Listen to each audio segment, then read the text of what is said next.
एका छोट्या गावातली निरागस 13 वर्षांची मुलगी, नाव आर्या सागर चव्हाण.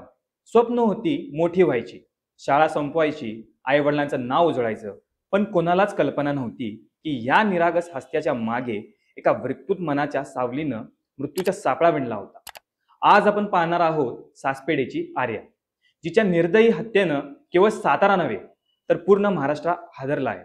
नमस्कार, मी सैफ तांबोळी आणि आपण पाहत आहात अनफिल्टर्ड महाराष्ट्र ऑफिशियल. सातारा जिल्ह्यातलं एक छोटंसं गाव सासपडे, शांत, निसर्गमय, शेती आणि साध्या माणसांच्या आयुष्याने भरलेलं. तेच गाव एका दुपारी 13 वर्षाच्या आर्या चव्हाणच्या हत्येनं अस्थिर झालं. ही कहाणी आहे एका अल्पवयीन मुलीची, जी फक्त आपल्या आयुष्याच्या सुरुवातीच्या पानावर होती, पण तिचं आयुष्य एका राक्षसाने एका क्षणात संपवलं. ही कहाणी आहे अशा गावाची जिथं आजही लोक विचारत आहेत, आपल्या मुली आता कुठं सुरक्षित आहेत. तो दिवस गुरुवार, दुपारचे अंदाजे 3 वाजले असावे. सासपाड्याच्या शाळेत मुलांचे पेपर चालू होते. आर्या तिचा शेवटचा पेपर देऊन हस्तमुखाने घरी आली. आई घरात कामात व्यस्त होती, बाबा शेतीवर गेले होते. आर्या म्हणाली, आई थोडं झोपते, नंतर अभ्यास करेन. ती घराच्या शेजारच्या खोलीत गेली आणि मग ती कधीच परत आली नाही. त्यावेळेला गावातच राहणारा राहुल यादव, वय अंदाजे 35 ते 37. काही लोक म्हणतात आधीही विचित्र वागायचा, कधी मद्यपानात, कधी रागात, आणि लोक त्याच्याशी जास्त बोलणं टाळायचे.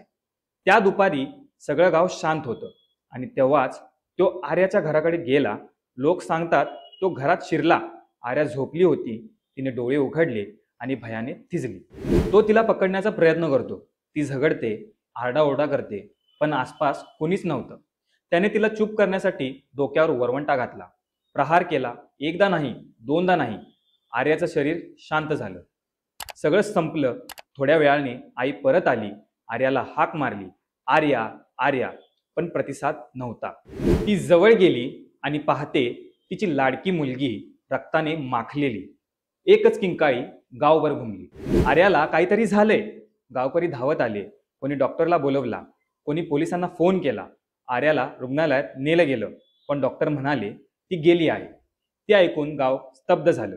कोणी आईला धरून बसलं, कोणी वडिलांना सावरत होतं, पण त्यांच्या डोळ्यात फक्त एकच प्रश्न, हे कोणी केलं.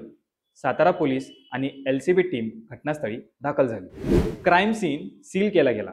घरात सर्वत्र रक्ताचे डाग, जमिनीवर तुटलेलं फर्निचर आणि एक जड दांड्यासारखी वस्तू. पोलीस अधिकाऱ्यांनी तपास सुरू केला.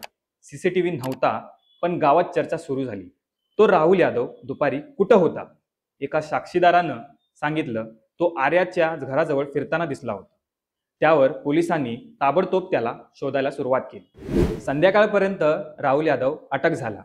त्याच्यावर धारा दाखल होऊन IPC 302 आणि पुढील तपास सुरू झालं. पण पोलिसांनी अटक केली म्हणजे गाव शांत झालं का? नाही, अजिबात नाही. गावात संताप उसळला. लोक रस्त्यावर उतरले, हातात फलक, आर्याला न्याय द्या, बलात्काराला फाशी द्या. गावकऱ्यांनी आरोपीच्या घरावर दगडफेक केली. घराचे काच फुटले, दरवाजे फोडले गेले. पोलिसांनी गर्दी नियंत्रित केली, पण लोकांचा आक्रोश वाढत गेला. एका ज्येष्ठ व्यक्तीनं सांगितलं, आज जर आपण शांत बसलो तर उद्या आपल्या मुलींची वेळ येईल. त्या संतापात भावना होत्या, दुःख होतं आणि न्यायाची भूक होती. आर्या एक सामान्य शाळकरी मुलगी. तिच्या वहीत अजूनही लिहिलं आहे, मी मोठी झाल्यावर डॉक्टर होणार. आज ती वही पोलिसांच्या ताब्यात पुरावा म्हणून आहे. एकीकडे आई अजूनही विचारते, माझ्या मुलीला मी न्याय कधी देऊ, तर दुसरीकडे सोशल मीडियावर हॅशटॅग ट्रेंड करतो, जस्टिस फॉर आर्या. पण प्रश्न एवढाच नाही.